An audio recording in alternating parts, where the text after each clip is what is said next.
responsables. A partir de este momento, las informaciones que son noticia toman el protagonismo. Comienza Informe RCR.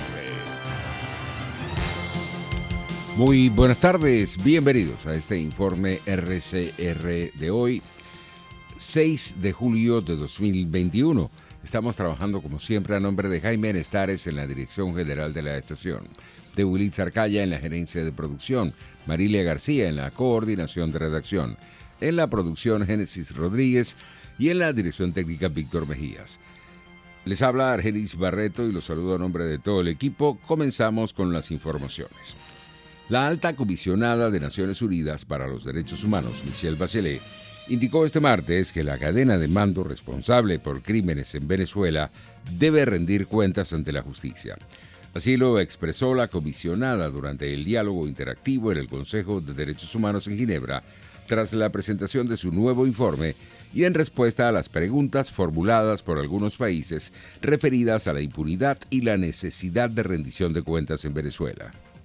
Sobre la rendición de cuentas, la reforma judicial y el monitoreo de audiencias a las que se refirieron algunos países, insto a que todos los responsables de violaciones de derechos humanos directos, así como la cadena de mando, rindan cuenta y comparezcan ante la justicia. El Poder Judicial es un pilar fundamental de cualquier sociedad democrática. El estado actual del Poder Judicial presenta deficiencias, como se expone en mi informe. Sobre la rendición de cuentas, la reforma... Por su parte, Molly de la Sota, hermana del capitán Luis de la Sota, detenido desde el año 2018 y víctimas de torturas, le recriminó a la alta comisionada de Naciones Unidas para los Derechos Humanos por no exigir al régimen de Maduro el cumplimiento de las recomendaciones que figuran en su informe sobre Venezuela. Que se está violando el debido proceso, que están prácticamente coaccionando a la gente para declararse culpable. Entonces son cosas muy contradictorias, es como que quiero estar bien con Dios y con el diablo. ¿Qué quiere la señora Bachelet? La señora Bachelet lo que necesita es que la aprueben la oficina permanente en Venezuela. Por lo tanto, si ella dice otra cosa, la van a expulsar, como ya lo hicieron una vez. ¿Y qué quiere el gobierno? Le levantan las sanciones y ella en las conclusiones dice que las sanciones son las responsables, han impedido el cumplimiento de la parte de los derechos humanos.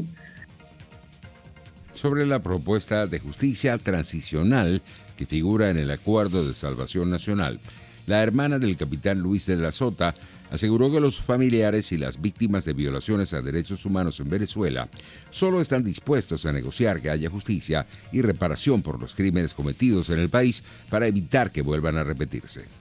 Creo que ha quedado claro que los criminales de lesa humanidad, que por cierto, en el informe de la Emisión Independiente hay 104 funcionarios públicos señalados como criminales de lesa humanidad. No sé con quién van a negociar, pero las víctimas no vamos a negociar, sino es la justicia y la reparación. Y hay algo que yo quiero denunciar en este informe de la señora Bachelet hablando de la Corte Penal Internacional y de la justicia transnacional. ¿Qué ha pasado con el asesinato del capitán Acosta Arévalo? O sea, ¿qué ha pasado con eso? La señora Bachelet indica en su informe que reconoce un avance en la lucha contra la tortura, que la Fiscalía haya cambiado en la imputación a 2 personas. Pero estas personas están libres, lo denunció la viuda del capitán Acosta Arévalo. Aquí no ha habido reparación, aquí no ha habido justicia. Entre tanto, defensores de derechos humanos manifestaron este martes ante la sede del Programa de Naciones Unidas para el Desarrollo en Caracas para exigir la liberación de 3 activistas de la organización Fundaredes, detenidos arbitrariamente el pasado 12 de julio, tal como lo denunció una de las asistentes. Reunidos básicamente activistas, defensores de derechos humanos, representantes de organizaciones de derechos humanos del país, para rechazar contundentemente la detención arbitraria, y así la calificamos, se trata de una detención arbitraria.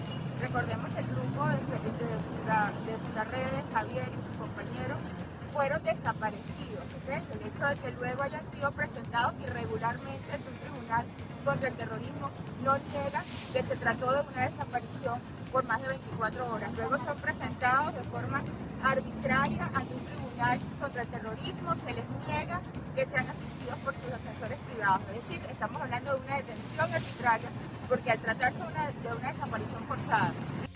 Entre tanto, los activistas de la ONG Fundaredes José Javier Tarazona, Omar de Dios García y José Rafael Tarazona habrían sido detenidos el pasado 2 de julio por realizar acusaciones públicas sin ningún fundamento que incitan al odio y comprometen gravemente la paz y la seguridad del país, tal y como lo indicó el fiscal general designado por la Asamblea Constituyente, Tarek William Saab.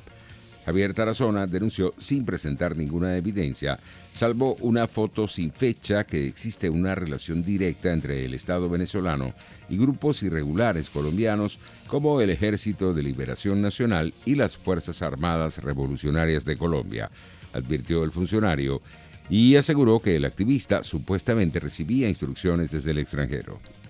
Estas personas recibían desde el extranjero, según la experticia informática y telefónica realizada, recibían instrucciones para atacar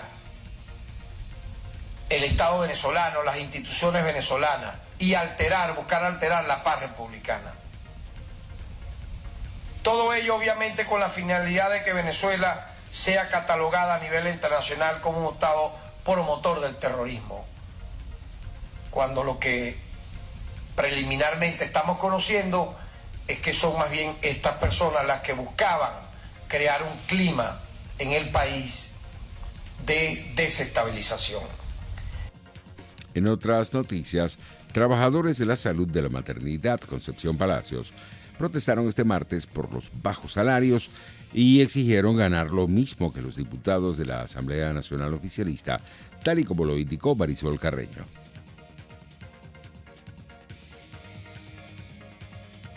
Buenos días. Soy Marisol Carreño, Maternidad Concepción Palacio, junto con todos mis compañeros.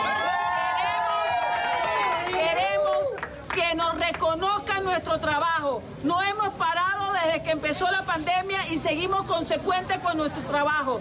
Nosotros no estamos haciendo aquí ninguna labor social. Queremos un sueldo tal como lo tienen los diputados en la Asamblea. Nosotros no podemos seguir humillados aquí con este trabajo. La salud es importante. Si no hay salud, no hay nada, señores. Así que queremos ser dignificados con nuestro sueldo.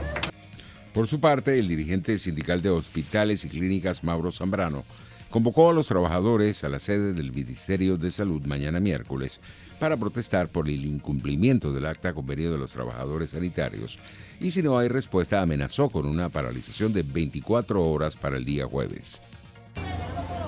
Nos encontramos en la maternidad Concepción Palacio junto a los trabajadores exigiendo nuestro pago de nuestra acta convenio completo como ha sido en los demás entes y lo han hecho en el caso del Seguro Social, de ISACEL, incluso de otros entes que han pagado completo y a nosotros nos quieren pagar fraccionado, es decir, la devaluación se va a comer todo eso. Es por eso que el día de hoy estamos en 15 hospitales protestando en Caracas, pero además también el día de mañana vamos a la toma del Ministerio de Salud.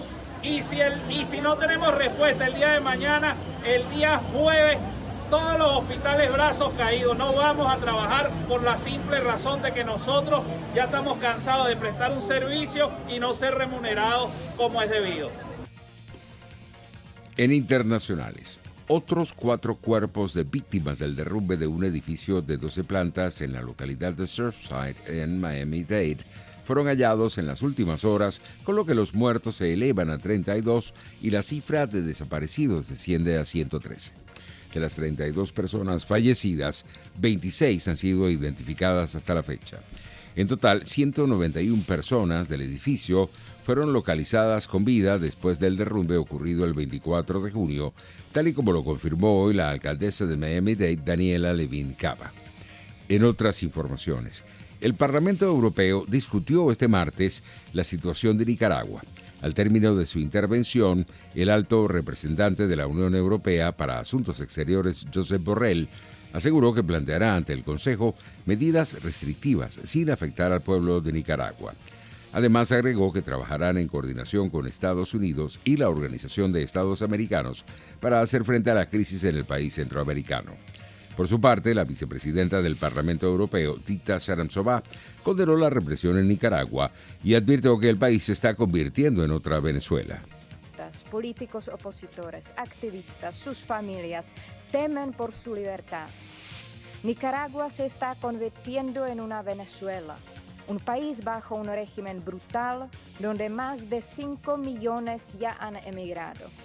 Y esta misma tragedia podría suceder pronto en Nicaragua.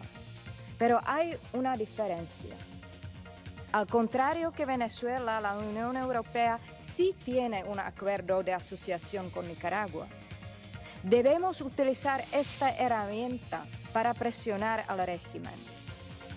La Unión Europea tiene que suspender el acuerdo con Nicaragua ya.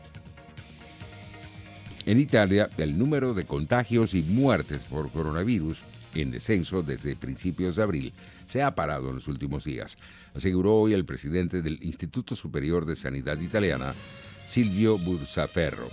Los contagios registrados este lunes, día de la semana en el que se notifica menos por el menor número de pruebas realizadas, fueron 480, 91 más respecto a lo de la semana anterior, mientras que los fallecidos fueron 31, un aumento de 3 respecto al lunes pasado. En España, el consejero de Sanidad de la Comunidad de Madrid, Enrique Ruiz Escudero, anunció este martes que las personas mayores de 16 años podrán pedir cita para vacunarse a principios de la semana que viene y el viernes próximo, día 9, se amplía el sistema de autocita a mayores de 25 años. Así lo anunció el consejero de Sanidad durante una visita al centro de vacunación de El Corte Inglés, donde ha concretado que durante la primera quincena de julio, toda la población mayor de 16 años de edad podrá autocitarse en este punto y en el resto de los habilitados en la Comunidad de Madrid.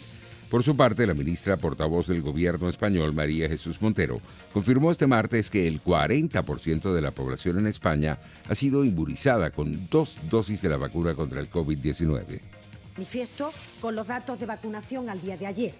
El 40% de la población española está ya vacunada con pauta completa y el 56% tiene ya al menos una dosis. Yo creo que son cifras que nos ponen a la vanguardia, a la cabeza mundial en el ritmo de vacunación y por eso yo creo que una vez más queremos poner de manifiesto la fortaleza del sistema sanitario público y también del conjunto de profesionales que trabajan en él.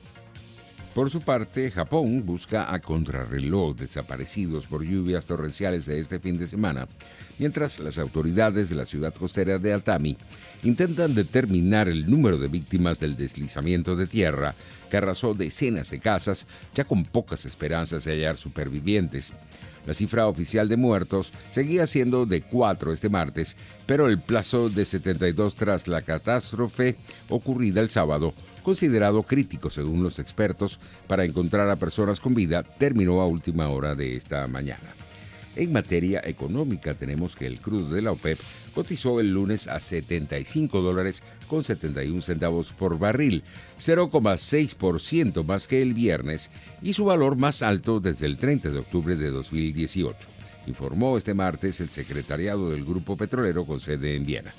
El precio del barril usado como referencia por la Organización de Países Exportadores de Petróleo ha proseguido así la senda alcista de las últimas semanas, impulsada, según los analistas, por la vigorosa recuperación del consumo de combustibles gracias a la reactivación de la economía tras la pandemia de COVID-19. A ese factor se ha sumado el fracaso de la OPEP y sus aliados, entre ellos Rusia, de acordar un aumento de su oferta petrolera para responder a la creciente demanda. Y en materia deportiva, el Paris Saint-Germain llegó a un acuerdo de fichaje por 2 temporadas con el futbolista español Sergio Ramos para reforzar la saga del club parisino, según informó este martes el diario francés L'Equipe. El ex capitán del Real Madrid pedía fichar por 2 temporadas y el club parisino ofrecía una con opción a otra, por lo que la duración del contrato se había convertido en el escollo más relevante entre ambas partes antes de firmar el acuerdo. Así estamos llegando al final de esta emisión vespertina. Que tengan una feliz tarde.